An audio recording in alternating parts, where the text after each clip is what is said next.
ব্যক্তি ও দলগতভাবে আদর্শের চর্চা ও আদর্শিক সহযোদ্ধাদের পাশে দাঁড়ানোর বিষয়ে জামাতের প্রশংসা করেছেন ছাত্রলীগের সাবেক কেন্দ্রীয় সাধারণ সম্পাদক গোলাম রাব্বানী। শুক্রবার এ নিয়ে নিজের ভেরিফাইড ফেসবুক আইডিতে একটি পোস্ট করেন তিনি। ফেসবুকে গোলাম রাব্বানী লিখেছেন, একই নীতি, আদর্শ, চেতনায় বিশ্বাস করা নিজ দলের নেতাকর্মী ও সমর্থকদের বৃহৎ আদর্শিক পরিবারের সদস্য হিসেবে ওন করা, যে কোনো ন্যায়সঙ্গত প্রয়োজনে ও সংকটে আন্তরিকতা ও সাধ্যের সেরাটা দিয়ে পাশে থাকা অত্যাবশ্যক রাজনৈতিক গুণ।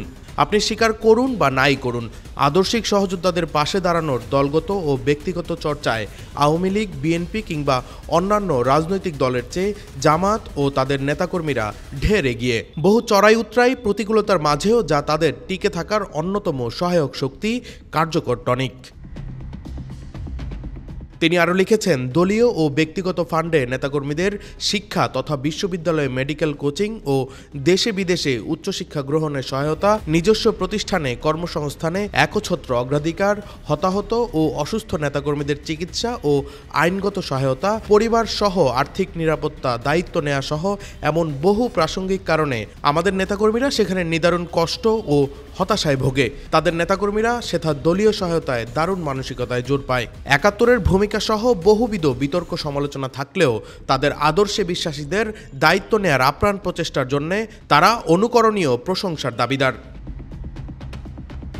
আওয়ামী লীগের শীর্ষ নেতাদের উদ্দেশ্যে ছাত্রলীগের সাবেক এই নেতা বলেন, বর্তমান সংকটে আওয়ামী লীগের নীতি নির্ধারণেই শীর্ষ নেতৃত্বের শুভ বুদ্ধি ও অনুধাবন শক্তি জাগ্রত হোক।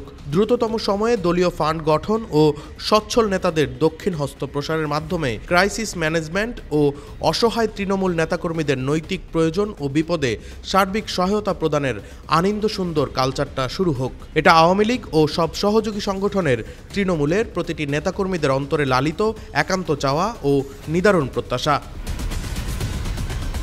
এ নিয়ে গোলাম রাব্বানীর সেই ফেসবুক পোস্টে নেটিজেনদের নানা মন্তব্য করতে দেখা যায়। Nawfel Hasan Mahbiz, metro TV.